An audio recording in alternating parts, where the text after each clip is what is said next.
Okay, hello everybody. Welcome to another very special episode of Carlton People. And today I've got 2/3 of the Ian Prendercast. I speak of the man you'll know as Fabian. Fabian, hello mate. How you going, Tez? Mate, I'm up and about. No, I've got a good feeling about this one. You do? Well, Yeah. I've just, I'm riddled with pessimism, unfortunately, but a lot of people have learned not just to ignore my pessimism. So, great about the chat. I thought you were talking about Adelaide. I'm pessimistic about Adelaide. Sorry, I'm super up for the chat. Super up for the chat. Yeah, but, no, we'll cover all bases, mate. We'll cover all bases. Such is my pessimism leading into the weekend that it's just forefront of mind. But really looking forward to this chat. Really looking forward to it. This will be fun, mate. This will be fun. Yeah. You guys are obviously, like I said, 2/3 of the trio coming up now. Sean gets his chance late next week. I think we booked it in for. Yeah. Look, I think I relate to you more than the other two. Apart from the Manchester United thing, I mean, that's just got to go. You have to declare who you go for, though. Well, I'm an Arsenal fan, remember? Oh, that's horrible. That's horrible. That's absolutely horrible. I pity you. Yeah. Well, I mean, look, we're both it's a tough gig being an Arsenal fan, a Manchester United fan, and a Carlton fan. It's banter all around, really. Yeah. Well, I've always had one to fall back on, but the last 6 years, so this what I call the second rebuild has been tough. So as Carlton have gone through this rebuild, I've had to then also go through a United rebuild, which is just there's no escape. I've got no outlet of victory. But hopefully on both ends, and I really do feel this way that we're coming out the other side. So particularly with the Blue Baggers. Yeah, no, I feel you. Well, let's start with the Blue Baggers. Let's start with you. More importantly, mate, where does it all begin? How do you become a Carlton fan? It's pretty simple. Like most, it would be family related. Dad, big Carlton supporter. So Dad immigrated from Italy here in the 60s. Mum and Dad met Mum. When they were married, they lived about 500 metres from Princes Park. So Dad was at the footy all the time. Then I come along, and literally from the age of about 4, Dad stopped going with his mates and brought me along. So that was Saturday afternoons for me. It's ingrained in me. Whenever you go back to those happy moments as a child, it's Saturday morning you wake up, Mum packs a lunch, a roll with some fried schnitzel in there or whatever, and package that up. Dad used to make a thermos full of tea, hit the road, drive down to Princes Park. We moved out to Tomstown by then, so drive down to Princes Park, listen to the radio on the way there. It wasn't much conversation obviously between me and Dad, but you just that thing you listen to the build up would have been 3AW back in the day. Driving to Princes Park, and so I just had to hang up on the call. Driving down to Princes Park, always parking in the same spot, walking in the same way, going in the same gate. Dad obviously used to go with his mates, but then when I came along, we'd sat in the gardener stand, which I called the it was like the old lady stand. Like it was always little old ladies next to us, type of thing. It was more of a family friendly environment. So sitting there, the old wooden floors, we'd kick a goal, get encouraged to drum up, stomp your feet and do all that.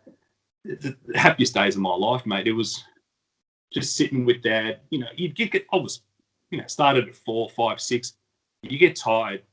Dad used to roll up the scarf, make a little pillow. I just fall asleep for a quarter. There's no iPads back in the day. You fall asleep, and all of a sudden, Blues start kicking a few goals. You wake up.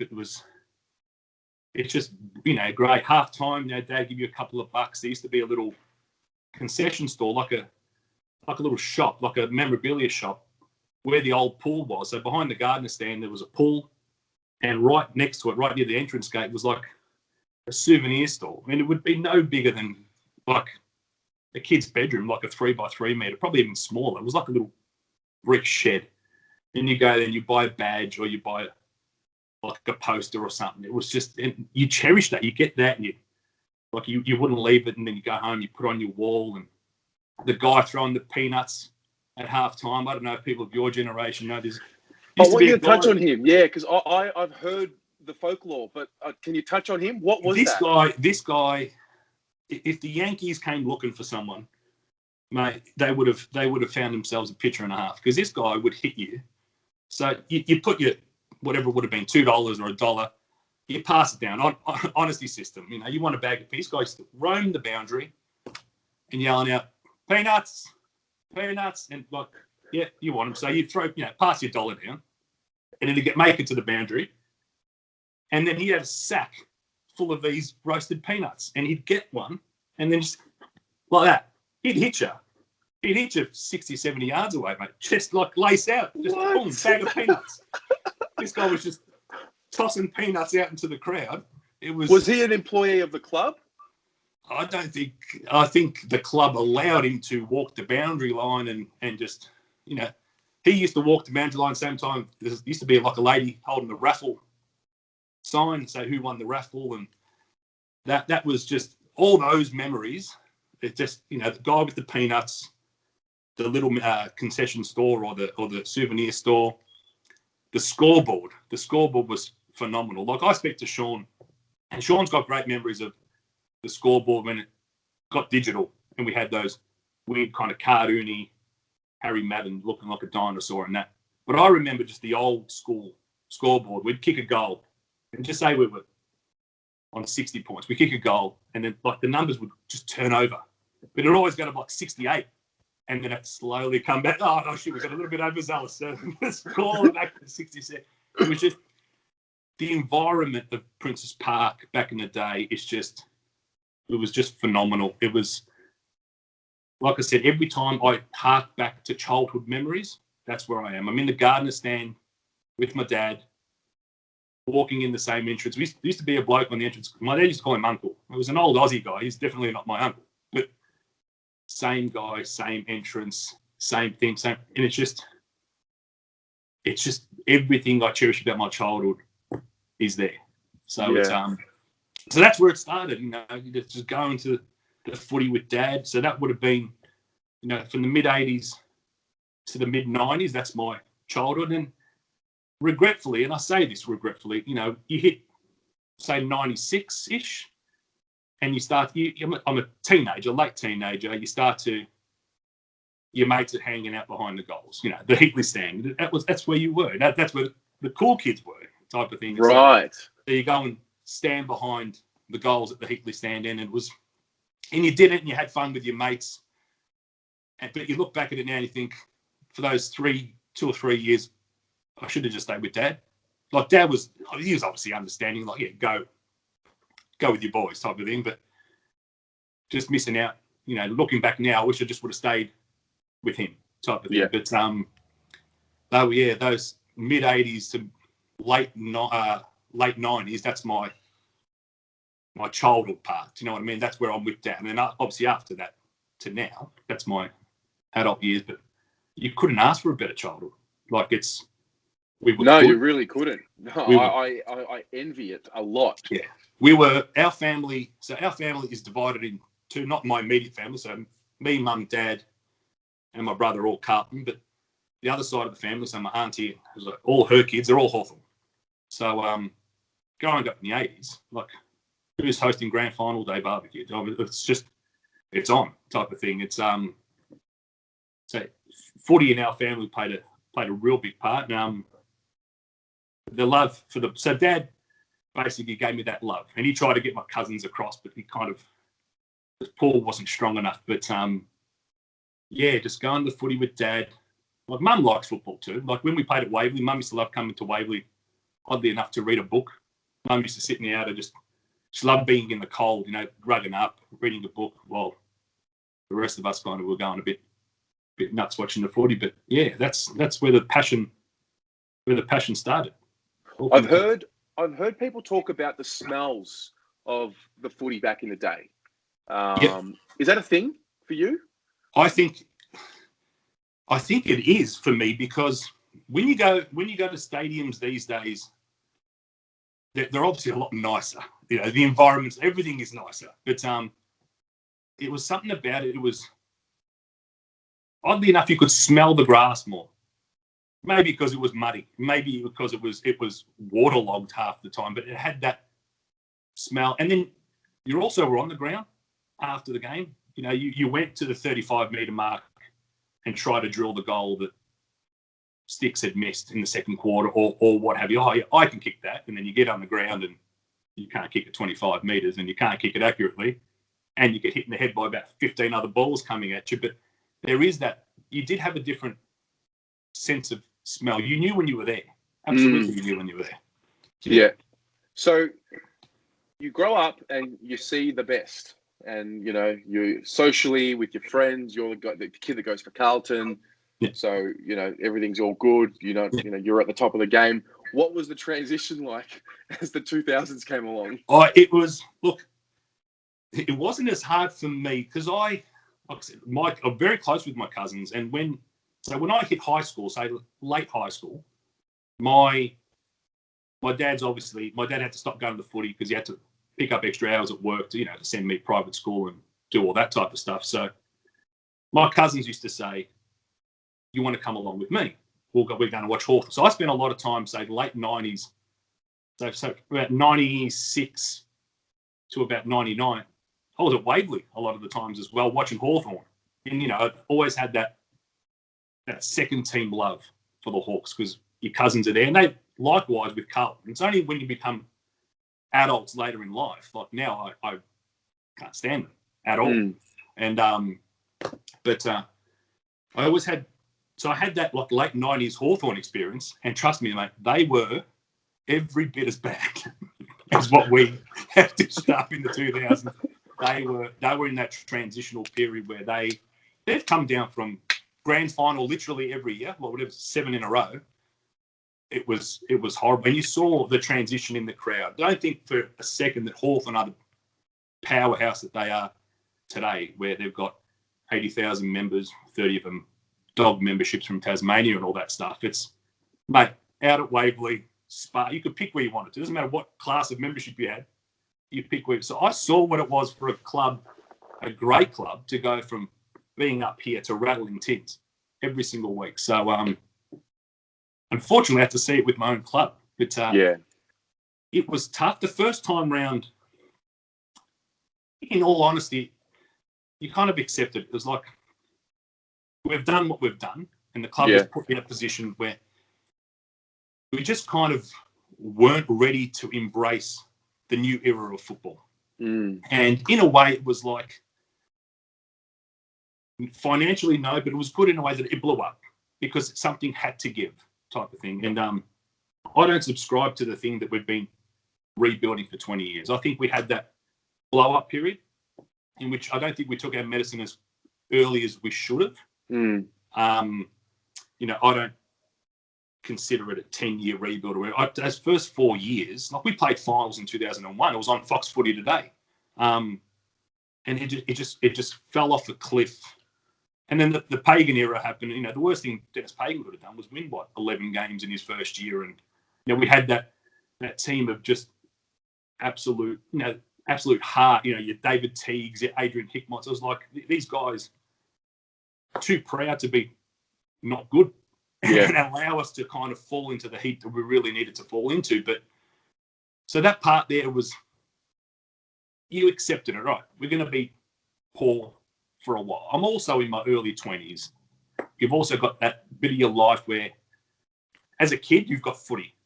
And the only thing you've got footy. I can't imagine what kids are like today. They've got a lot more options than what we had. But imagine growing up. Some of my mates were Richmond supporters.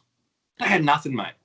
They're coming to school and they're like, you know, got Jeff, chanting out Jeff Hogg and Matthew, you know, Tony Free and all that.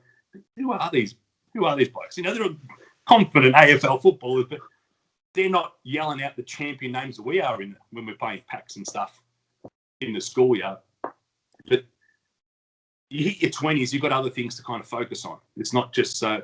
That first era was okay, but then it starts to hit 5 years of barrenness, and you're like, geez, I just want my club to to be good again. And then we turn that corner where we go, we're hitting the draft, we're doing this, the Rats era starts. And I liked it. To be honest, it wasn't, people look at it like 2011 was the first time we started winning games again, but it wasn't. From 2007, you could see the wheels turning. It's very much different to this kind of second build that we've just gone through now. It's like you had Brendan Favol, you had stars, you had someone who, we might go to the footy today and get whacked, but Fed could kick 8. This could be the greatest day of the week. So you had your stars, you had the vision that the club was trying to sell. You know, started with Murph, Gibbo, Crew. You knew we were coming. Then the Juddy thing happened, and that was like, all right, it's happening. Yeah, we're not winning 15, 16 games a year, but it felt good to be. You're in the conversation. We weren't like we were through this period. And I think a lot of people forget that. It was the journey the first time round wasn't that bad. Yes, it was. 2002 to 2007. Yeah. Try and scratch that out of your memory. But the next 5 years were fun. I found them fun.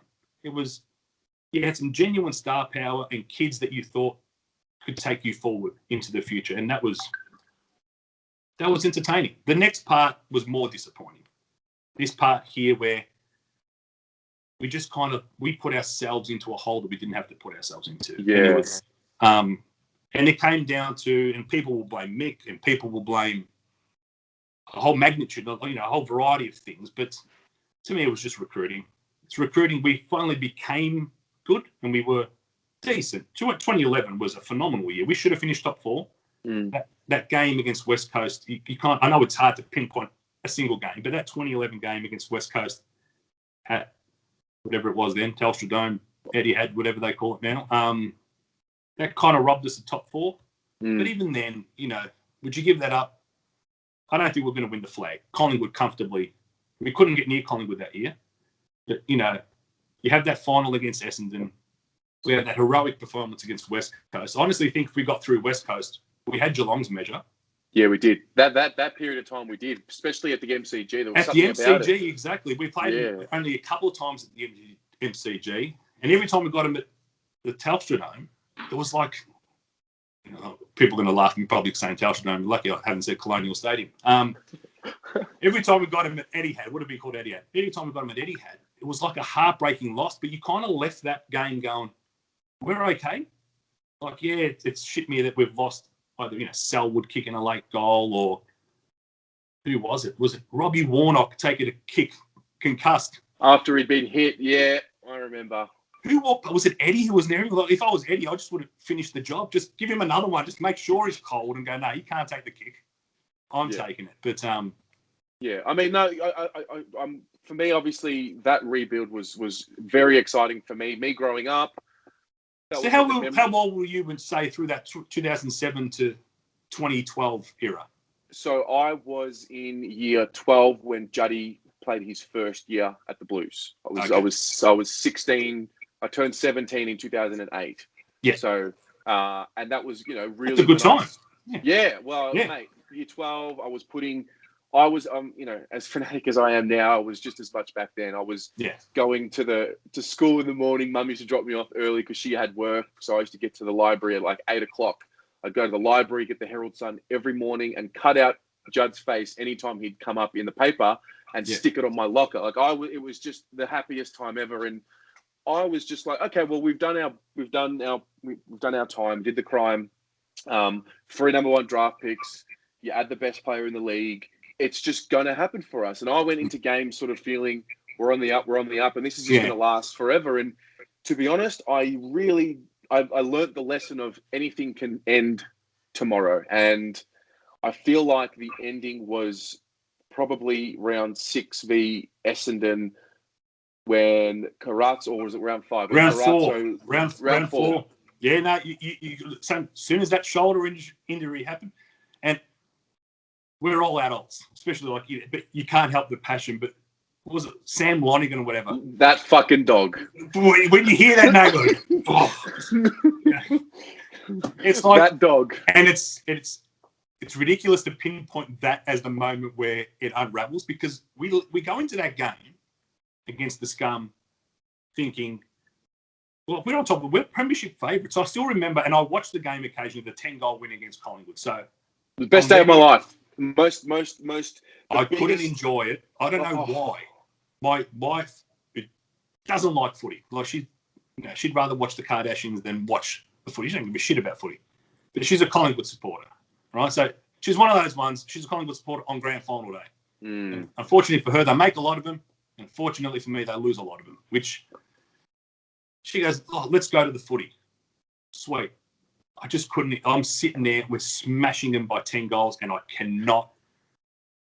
can't shatter her like that. I just can't be. So I'm subdued, and I don't enjoy it. And that game, I remember Bruce McAvaney on the come home, rewatch it, and we were bookmaker favourites for the flag. Literally. It's like someone just, like the lightning bolt came from the heavens and like, now they're cursed. Someone said, these guys are favourites for the flag. We were flying. We smashed the Gold Coast. We smashed Brisbane. We smashed Collingwood. I'm like, wow, we're the real deal.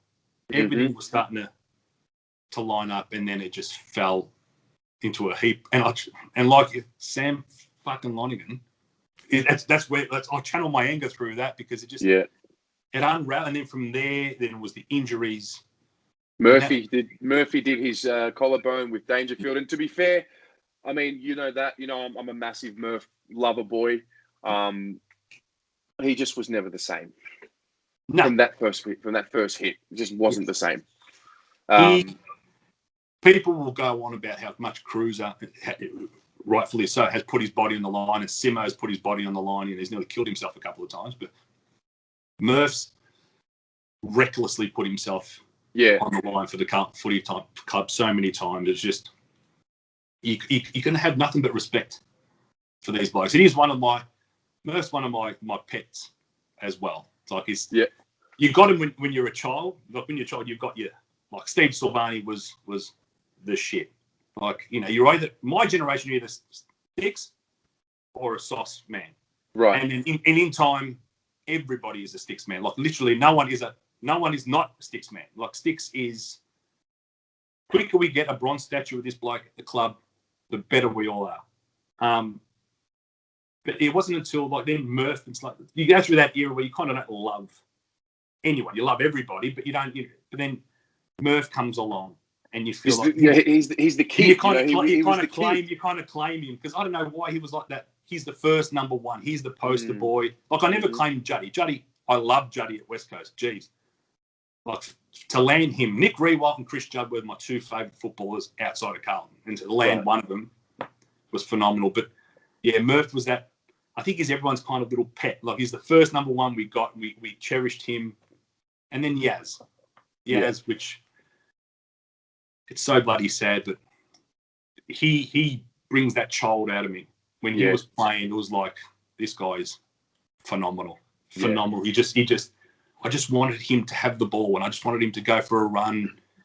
He did all those magical things that the Indigenous players can do, but then he did the basic stuff as good as, like, I'm not saying the Indigenous players don't do the basics right. Like, they're known for that's like his execution, his reading of the game. He was just fluid. It wasn't just highlights. Everything about Chris Yarran, and I've said it before, a running torp against North Melbourne on a Friday night in the outer wing. I've seen the game on video.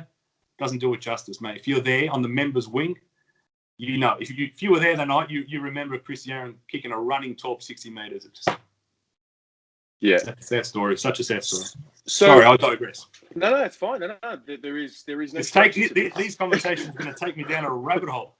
I like it. So you've seen the success. You've now seen this generation. What are your observations when you speak to me, and you know what I've experienced as a supporter? And not just me, but anyone who's in that sort of age bracket past 99 or 2000, whatever it is. Yeah. Like, do you have that feeling of you kids just don't know what you miss? Like, you don't know what you're missing out on. You have no idea what's coming. I feel for you in the sense that I know you've had fleeting moments. You just haven't had that. You don't have the comfort. Like, as a kid, and And I've spoken to a few of the younger generation. You've got family friends who, their kids are growing up and they're early teens now, and you see, and they're rusted on blue baggers. And my son Harvey is rusty. It's just in his DNA. The 3-year-old I'm finding a battle with. He's a mummy's boy. I've heard this. I've heard about this. This is an issue, Fab. Yeah, he was. Look, you got to pick your battles, man. I'm in lockdown. I'm in quarantine. He had a black and white jumper on a couple of weeks ago. So you got to pick your fights, mate. I can't storm out the house. I'm stuck in here. So I will have the fight when it's appropriate to have the fight. But the little one's tied to his mum. But we'll get him. He's a member, but the other one just is rusted on. But speaking to the younger guys that never have you never had certainty, you never had reassurance that we're going to win. You had a little bit of confidence. Like, we go into games now, and I opened up our chat with it. Like Adelaide, I'm pessimistic all of a sudden. I've become pessimistic leading into games. Like, hopefully, when I review things, I like to be measured, but I've always got that pessimism. Forefront of mine is, this is what's going to happen. This is what's going to go wrong, or what happens if A, B, or C doesn't happen, and then this. And I think your generation you've got so much PTSD. You've just got of that's things the one. That's exactly what it is. Anything that can go wrong has gone wrong. So it's like, whereas growing up, it was like you just had faith. You just down a 3/4 time, we're in it, or you're coming up against someone who might be better. Nah, we'll be right. We've got A, B, C, D, and E. We'll be right. Someone will do something. Braddles will do something. Sticks will do something. Put Soster full forward. Like, you always had that air of, okay, we didn't win every week, but you had that little bit of, you had that confidence about you. Whereas you guys, your generation's only ever known that uncertainty. And I feel it. It's not like you guys aren't going through it by yourselves. People like my dad. Of course. My dad's seen flag after flag after flag, grand finals. Mate, my dad, you got no reason to be optimistic all the time because what we've seen. So, but in the cold light of day, when we analyse it, we are optimistic about what's going forward. But we don't get to sit down and watch games. Like, my cousins watch games. Right now, obviously they've come off a 3-peat and stuff. They watch it they get to enjoy it, Ted. We don't. Like, it's the acid build-up. Like, keeping Gaviscon in business over here. It's just everything. Like, it's like you ride every single bump, and you want to be that. You want to do it with your club as they're playing, but not to the point, or not to the extent that we have to. It's just So hopefully we get back, for you guys and for all of us, we get back to that, not certainty, but that air of confidence where we're a chance. We take care of A, B, and C. We're a chance. Not always having that in the back of your mind where anything that can go wrong is going to go wrong. Yeah, and quite often does go wrong. It sure does. So, as we get to where we are today, what on a high level, what are your observations of the club, and like what when you bring up the Carlton Footy Club and your experience now and what you're seeing from your lens, what's happening? Are you satisfied? Are you pessimistic about that? I'm extremely satisfied in the sense that we've got a club that is going forward in the modern era in the right manner. Okay. Now, the only thing I hope that he's doing, I'm actually confident that we're doing, is that we're asking the questions. And there's nothing wrong with asking the questions. For too long, I think as a club, we have marched to the beat of our own drum. Whether that drum's out of tune, whether we're playing the wrong song, whether we're not even at the right bloody concert, mate. We were all, and there's an element to our supporter base that still does that. We all want to, because we all want to be as one, But hopefully, and I think we are now, is that the processes are in place, that this is the direction we want to go. But shit, if we're not going in the right direction, there's mechanisms in place and there's levers to be pulled to say, okay, is this exactly where we want to be? Is this exactly who we want? From coaches, administration, I think everything is starting to line up. So the system has been put in place, and I'm confident in the system to perform its role. And that system is to ensure that we are going forward best practice in every area. So I think the appointment of Kane Little was, in my eyes, has been phenomenal. And I know, people will point to the whole blow up with Sauce and whatever. That happens, mate. You need strong characters. Yep. And you need the club to say, this is a guy we've appointed for a specific reason. He is there to make decisions, popular or unpopular, and we're going to go forward from there. So, his appointment, despite the controversy, the Teague appointment, but I think, that this coaching staff around him, I think the club internally, hopefully the club internally are looking at to make sure that we've got the best mix.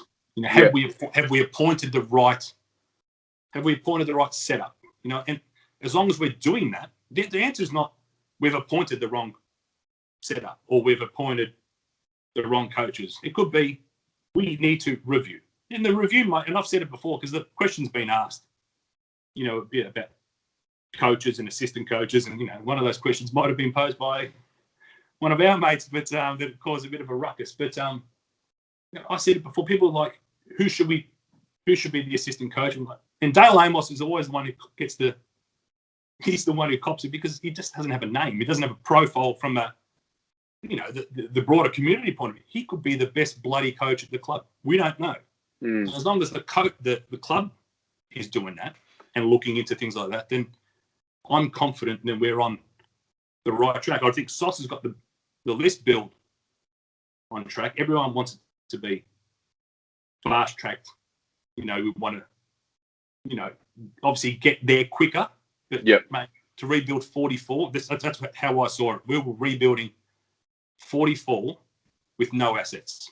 Yeah. You go back to what Collingwood did when Bucks took over. Yeah, he dismantled a team, but he had a team of premiership stars that he could sell off. We were selling magic beans, mate. We were getting that. We had Zach Tui, which we got, whatever we got for him was great. Hendo, and what we got for him was great. And Gibbs. And what we got for him was phenomenal. It's phenomenal. But, hey, I'm saying we basically put 3 hours in our, to shoot, and that's it. It's not much, and everything else is just one pick they give us at the start of every year. It's like it takes time. So to actually do what we've done, it's been, I can't speak more highly of the club from where we were to what people have also got to understand how bad we are. Like as in wins and losses, mate. To do what we've done off field, it's incredible. So I'm happy with the direction. I'm happy with the list build. There's always that thing about development. How's development going? And it's just real hard to judge on the outside. Some players, just may never come along. But I think even from a development point of view, I think we're progressing. I'm happy with where we're at. It's just unfortunately time is the only thing that kind of What do you feel about? Because I mean, me personally, I've been, I was, they sold the 5-year rebuild, and I was all on board, and my personal. Do you have any other choice? Well, correct. But Yeah. my thing has been like, after the 5 years, when does the demand come for success? And is that going to be? I feel like there's going to come this tipping point, whether it's maybe it's this year, maybe it's already happened and I've missed it. But I feel like there's going to come a tipping point at some point where it's not about effort and application anymore, and it's actually black and white about wins and losses. Do you feel that? Do you feel the same? I think that was this year. Not in the sense that, and look, people who wanted to play finals, let them have that, that want to play finals. Everyone's expectations could be different.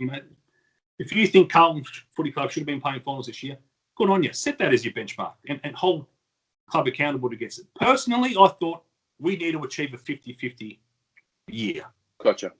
From where we were at, we need a 50-50 year because that shows we are putting enough emphasis in winning games.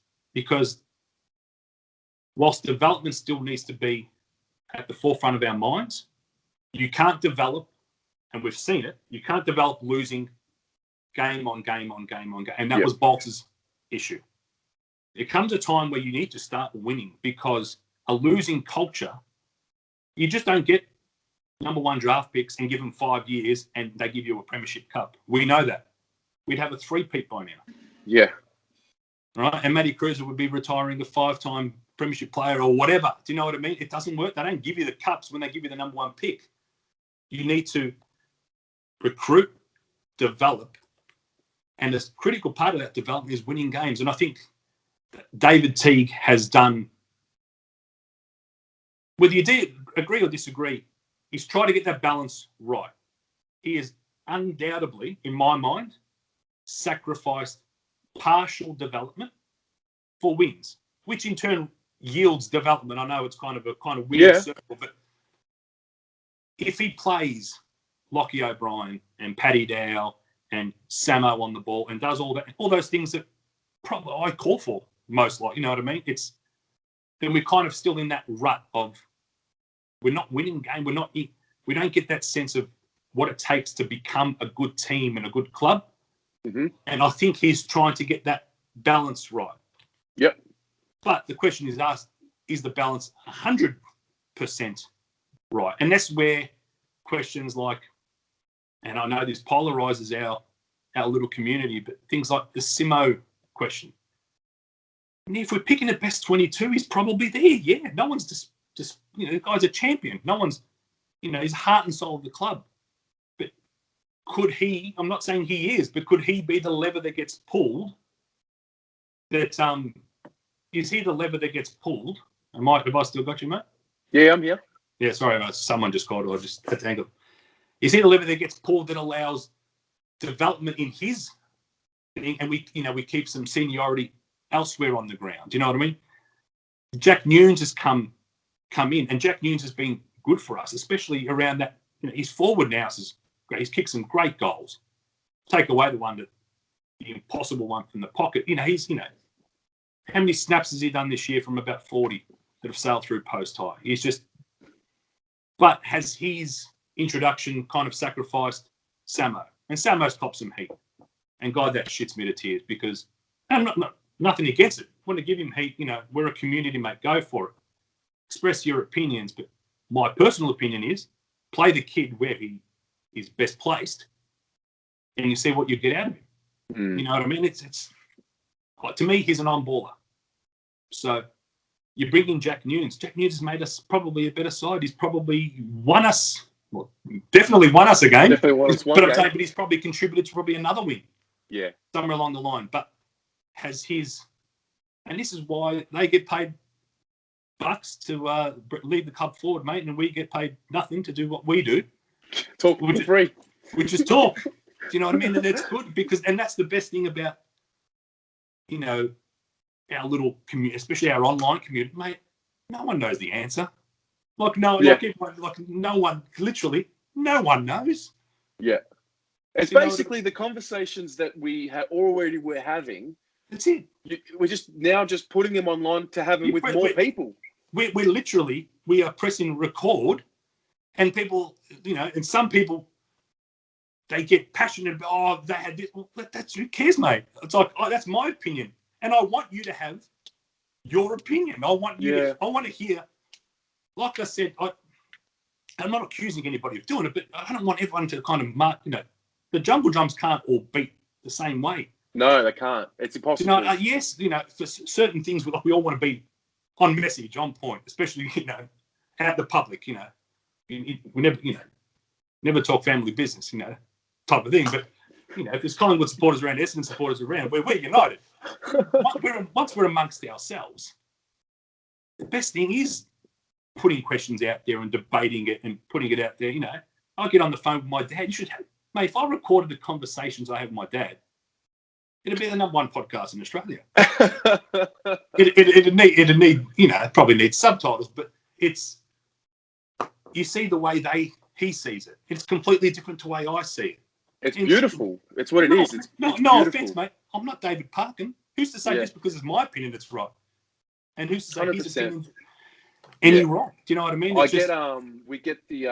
were doing the fan cams after games, and I sit there for a couple of hours, and it's just basically talkback radio, but video calling, and we just plow through them, and some come on and say things that I totally disagree with. I think the learning point is just like letting what is like, like and there's I don't know if it's an empathy thing. I don't know what it is, but like, it's okay to disagree. That's fine. No worries. Absolutely. It's like, but in your forum, and we've recorded lately post-match. It captures a bit of the emotion. Sometimes it's a little bit too soon, but with the COVID thing, and we kind of, the next day it's kind of hard to recall when Tim's got kids and I've got kids, and it's so it's kind of also a convenient time, late at night type of thing. You can lock yourselves away. But I've got you on I've got the triple screen set up in the office, and I've got you up live. Love it. And so you're in that position though where you kind of have to lend an ear. And like you said, you could disagree with someone. Someone could ring up and say X, Y, and Z, and you're probably thinking like you are off the mark. But that's Terry's opinion. And that's not, there's no point opening the lines and then telling people you can't say that, or you can't say this, or that's wrong. Well, it's not wrong, because last time I checked, Terry Degani is not the head coach of the Carlton Football Club. It's, he's a fan just like the rest of us. So I can understand your position. You kind of have to sit back, moderate, and just let them have their voice. What we do, we get on, and what I do like about us is we don't have to agree. It's actually more interesting when the three of you disagree. Well, Sean, because you allow yourselves to become like, I find myself immersing myself in it's like I'm in the lounge room or wherever you guys are sitting. Not right now because you're separated, but it's like I'm in there, and some of you have the voices of the things I'm thinking about at times, and some of you don't. But there's always one of you who I can latch onto and see that point of view. Yeah, well, you got Tim's your very glass half full type of bloke. Everything's going to be good according to Tim. We can win the spoon for the next 25 years, and Tim will still think we're doing the right thing. Yeah. But, Sean's got this, and Sean's got a bit of a polarizing kind of personality, but he poses questions, and without him saying stuff, I've got no one to knock down. I want to have a debate, and if there's something Sean says that I agree with, I'll agree with him. But when I don't, it's make myself heard. Not occasionally I can get abusive towards him, but it's about, no, mate, that's cool. That's your opinion, but this is mine, and I think that's what makes for a good debate. And we don't get on there to be controversial. We're just three blokes. Yeah, you have the same conversation if you weren't recording. Maybe with more swear words if you weren't recording. I had that conversation, so I occasionally say, and I say it jokingly, but it's not. But Tim's my football therapist. Yes. So the game, so on a regular circumstance, so prior to me coming unwell, so we'd go to the game. I never sat with Tim. Tim obviously sat different area. But we'd leave the game, walk to the car, and ring each other. And the ride home would be, the therapy session where I needed his ear to kind of tell me everything was going to be all right. And half the time, I don't know why it wasn't going to be all right. But Tim, that's Tim. Now, if Sean was around in those days, I would have got home. So by the time I get home, my faith's been renewed in the Carlton Footy Club, and Tim's done his job as a therapist. If I had that conversation with Sean driving home, I'd still be doing laps around the block, arguing with the bloke, because it's just that's what it is. We're different that way. Yeah. And we agree with some things, but we can. It makes for it makes for good debate. And like you said, we're just all mates having a chat. Some of us talk shit. Some of us sometimes make sense, and some of us. But the only difference is we press record. Yeah. And allow other people to listen, not force or doing it. It's just, hey guys, it's here. If you're interested, it's here. Yeah. Three blokes shooting the shit about the Carlton Football Club. That if you're interested, have a listen. And the best thing is when you disagree, that's great. Get on Twitter or whatever platform, mainly Twitter, and shoot us a message. Disagree with that, or way off the mark, Fab, or Tim, you're dreaming, or Sean, rambling, or whatever. But at least, and then you engage. And it's not an engagement because this is the point we're trying to make. It's like, no, it kind of brings them together. Not this is our view, because we don't have a collective view. And sometimes on the Twitter handle that comes off, like Sean runs the Twitter handle. But that's not my view. That's Sean's view. That's not Tim's view. You'll hear from Tim when you want to have something, and you'll hear from me. And sometimes it's contradictory, but it opens up the conversation. I wish I had this years ago, a community where we could all get on there and, and that's what I love. That's what I love about, especially this season, the things that have, that's sprung up, the Blue Baggers podcast has sprung up, Blues Footy, the Unlucky Blues have come up. You've been around for a while. Bucky's done his thing. Mate, it's just pick some, pick don't. It's just good to. There's something for everyone. Good to hear people that are not fucking Kane Collins talking about my football club. Yeah, it's true. And I'd rather hear Terry Degani talking about my footy club, whether I agree with him or not, than hear someone who doesn't have an emotional attachment talking about my football club. Yeah. Should Carlton trade Charlie Curnow? Oh, for fuck's sake, mate. Seriously, how is that even a conversation type of thing? But it's just been. I found this year, especially just that sprouting of our online community. I don't know. We don't pay attention to it as much, but do the other clubs have that kind of community? I'm pretty. I always try and do an interview with the opposition fan channel every week, and there's probably 5 of them. Okay. And they're not even channels. Some of them are just a podcast. Some of them are. Well, you're the only one who's attractive enough, Terry, to actually run a YouTube channel. So that's why the rest of us are condemned to the old podcast. No. I'm driving. I'm going to be driving the standards, the visual standards down with this episode. No, the haircut looks good, mate. I'll tell you what. I did it myself. Very good. I want to ask you one more question before I let you go. We've been going for 48 minutes, and I've enjoyed every second of this. Well, I accused Tim of waffling. Like, there's going to be some serious maple syrup being shot my way. Put it that way. Been waffling for a while. Last question before I let you go is, which year are we lifting up Premiership number 17? We'll look back on this video. It's now etched in the history books of the Blue Abroad YouTube channel. It's there forever for our grandkids to look at, us waffling on. When are we winning the next 17th flag? Flag number 17. So let's put it this. I think this year, whilst it's been, I think we've developed and I think we've gone forward.